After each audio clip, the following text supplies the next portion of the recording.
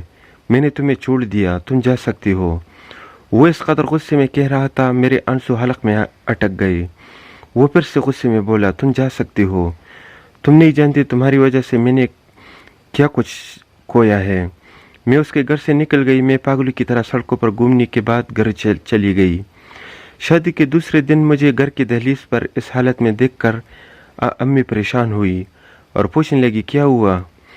میں نے سکتے میں ماں کو وہ فائل پکڑا دی۔ ماں وہ فائل دیکھ کر زمین پر گر گئی۔ اس کے بعد مجھے خود بھی ہوش نہ رہا۔ میں لمبے لمبے سانس لیتی زمین پر گر گئی۔ کافی عرصے کے بعد آنکھ اسپتال میں کھلی تو مجھے پتہ چلا میری ماں مر گئی ہے۔ میرے لیے اس سے بڑی اذیت اور کیا ہو سکتی تھی؟ میں ہار چکی تھی۔ اتنی ہمت باقی نہیں تھی کہ دوبارہ اس سے بدلہ لے سکوں، لیکن بس ایک بار اس سے ملنا چاہتی تھی، اس سے بات کرنا چاہتی تھی۔ اس نے مجھے کہیں کا نہیں چھوڑا تھا۔ وہ مجھ سے واقعی نفرت کرتا تھا۔ جب میں کچھ عرصے بعد ٹھیک ہوئی تو دوبارہ گھر آ کے مجھے اپنا آپ بہت تنہا محسوس ہوا۔ یوں لگ رہا تھا جیسے میں بڑی دنیا میں تنہا رہ گئی ہوں۔ کچھ دنوں بعد میں اس کے گھر گئی۔ مجھے اس کے اور کسی لڑکی کے کہکہو کی آواز آ رہی تھی۔ میں آگے بڑھ کر جو منظر دیکھا وہ دیکھ کر میرے پیروں تلے زمین نکل گئی۔ اب مجھے وہ لڑکی یاد آ گئی۔ میں نے اس سے کہا اس کا بدلہ لیا ہے نہ تم نے مجھ سے اس لڑکی کا؟ وہ غصے میں بولا کیوں، صرف اس کا ہی بدلہ کیوں لوں گا؟ جانتے ہو میری ماں صرف اس لیے مر گئی تھی کیونکہ اسے یقین نہیں آیا تھا کہ میں نے اتنی بڑی حرکت کی ہے۔ میں نے اپنی ماں کو صرف تمہاری وجہ سے کھویا ہے، اور اس لڑکی سے میں محبت کرتا ہوں، اس کو بھی تم نے بھی ہی پنسایا تھا۔ اس کے پاس نقل رکھ کر دیکھو پھر اس کا انجام، آج تم اکیلی ہو گئی ہو۔ ہم دونوں کی زندگی برباد کر کے کیا ملا تمہیں؟ کچھ بھی نہیں۔ تم جیسی لڑکیاں ایسے ہی اکیلے رہ جاتی ہو۔ وہ مجھے غصے میں کہہ رہا تھا کہ میں سچ میں بڑی دنیا میں اکیلی رہ گئی تھی۔ اس کے بعد میں گھر چلی گئی۔ اب میری زندگی بہت مشکل ہونے والی تھی، پر اس شخص نے اتنا ضرور کہہ دیا جس نے مجھے سکون دیا۔ اس نے مجھے معاف کر دیا۔ بس اب میں تنہا اپنی زندگی کے دن پوری کر رہی ہوں۔